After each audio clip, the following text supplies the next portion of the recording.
मित्रांनो, निसर्गाचा एक नियम असा आहे की आयुष्यात पैसा हा अनेकदा पैशाकडेच आकर्षित होतो. त्यामुळे आर्थिक अडचणीच्या काळातही निराश न होता आत्मविश्वासाने वागा. लोक अनेकदा तुम्ही स्वतःबद्दल जे चित्र उभे करता त्यावरूनच तुमचे मूल्यमापन करतात. रडणे थांबवा, सामान्य जीवनावर समाधान मानणे थांबवा, भूतकाळाचा विचार करून दुःखी होणे थांबवा. जे तुमच्याकडे नाही त्याची सतत चिंता करणे सोडा. उद्या काय होईल याची अनावश्यक काळजी करणेही सोडा. नेहमी एक गोष्ट लक्षात ठेवा, कोणावरही आंधळा विश्वास ठेवू नका. मैत्री करा, पण विवेक आणि समजूतदारपणा कायम ठेवा.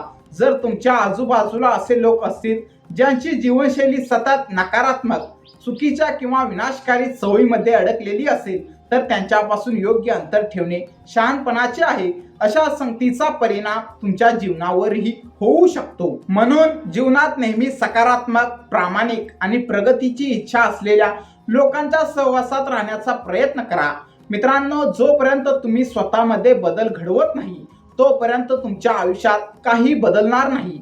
सत्य नेहमी तुमच्या चेहऱ्यावर दिसते. जे लोक समोर स्पष्ट बोलतात आणि राग व्यक्त करतात ते त्या लोकांपेक्षा लाखो पटीने चांगले असतात जे समोर एक बोलतात आणि पाठीमागे काहीतरी वेगळे बोलतात. एखाद्याच्या वेदना समजून घेण्यासाठी माणसाच्या आत माणुसकी असणे आवश्यक आहे.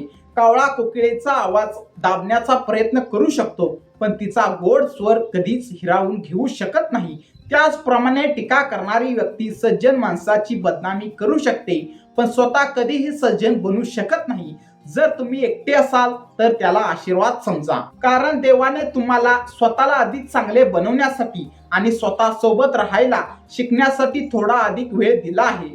एकटेपणाचा आनंद घ्यायला शिका, कारण कायमचा कोणाचाही सहवास मिळत नाही. वेळेची एक सवय असते, काही झाले तरी ते निघून जाते. यशस्वी व्यक्ती आनंदी असेलच असे नाही, पण आनंदी व्यक्ती नक्कीच यशस्वी होत जाते. एखाद्याच्या आयुष्यात मनापासून सोबत उभे राहणे ही सर्वात मौल्यवान गोष्ट आहे. असे नातेच आयुष्यातील सर्वात मोठे यश असते. मित्रांनो, आयुष्यात जेव्हा तुम्ही आनंदी असता तेव्हा देवाला विसरू नका, आणि जेव्हा तुम्ही दुःखी असता तेव्हा देवावर विश्वास ठेवा. ज्यांना तुमच्या अस्तित्वाची किंमतच नाही अशा लोकांना सोडून देणेच अधिक योग्य आहे.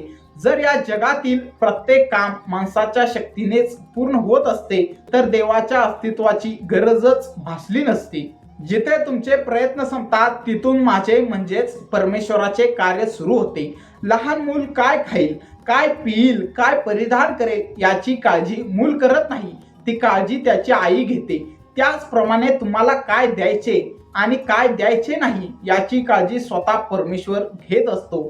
खोटेपणा आणि दिखाव्याचा वेग कितीही जास्त असला तरी शेवटी सत्यच आपल्या ध्येयापर्यंत पोहोचते. लोक आपले रंग बदलतात, काळ माणसाचे विचार बदलतो. पैसा हा माणसाचा अत्यंत चांगला सेवक आहे, पण तोच जर मालक बनला तर अत्यंत धोकादायक ठरतो. माणसाचे खरे जीवन त्याच्या कर्मावर उभे असते. जशी कर्मे असतात तसेच त्याचे जीवन घडते. प्रत्येक कर्माचा परिणाम एक ना एक दिवस नक्कीच समोर येतो, कारण कर्म कधीही लपून राहत नाही. जीवन खूप सुंदर आहे, कधी ते आपल्याला हसवते तर कधी रडवते. पण जो माणूस जीवनातील प्रत्येक परिस्थितीत आनंदी राहायला शिकतो, खऱ्या अर्थाने जीवन त्याचंच असतं. नम्रतेने डोके झुकवण्याचा आनंद वेगळाच असतो. हरल्यानंतर पुन्हा उभे राहून जिंकण्याचा आनंदही वेगळाच असतो. जीवनात पराभव हा एक भाग आहे, पण त्या पराभवानंतर मिळवलेला विजयच खऱ्या यशाची चव देतो. मित्रांनो, चांगले बनण्यासाठी कोणाचे अनुकरण करण्याची गरज नाही. स्वतः इतके चांगले बना की लोक तुमचे अनुकरण करू लागतील. लोक म्हणतात जीवन एकदाच मिळते, पण हे पूर्ण सत्य नाही. मृत्यू एकदाच येतो, जीवन तर आपल्याला प्रत्येक नवीन दिवसासोबत पुन्हा जगण्याची संधी देते. ज्या दिवशी तुम्ही स्वतःच्या आनंदाचे स्वामी व्हाल त्या दिवशी जगातील कोणतीही व्यक्ती तुम्हाला सहज दुःखी करू शकणार नाही. कोणी तुमच्याकडे काही मागितले आणि तुमच्याकडे देण्याची क्षमता असेल तर नक्की द्या, कारण परमेश्वराने तुम्हाला मागणाऱ्यामध्ये नव्हे तर देणाऱ्यामध्ये स्थान दिले आहे. मित्रांनो, हे नेहमी लक्षात ठेवा, चांगले दिवस पाहायचे असतील तर वाईट दिवसही धैर्याने सहन करावे लागतात. सर्वांची सेवा करा, पण कोणाकडूनही परतफेडीची अपेक्षा ठेवू नका, कारण खरी सेवा ओळखणारा आणि तिचे फळ देणारा एकमेव परमेश्वरच असतो. हा व्हिडिओ आवडला असेल तर व्हिडिओला लाईक करा, चॅनेलला सबस्क्राईब करा. हा व्हिडिओ तुमच्या मित्रांना, तुमच्या कुटुंबातील सदस्यांना शेअर करा.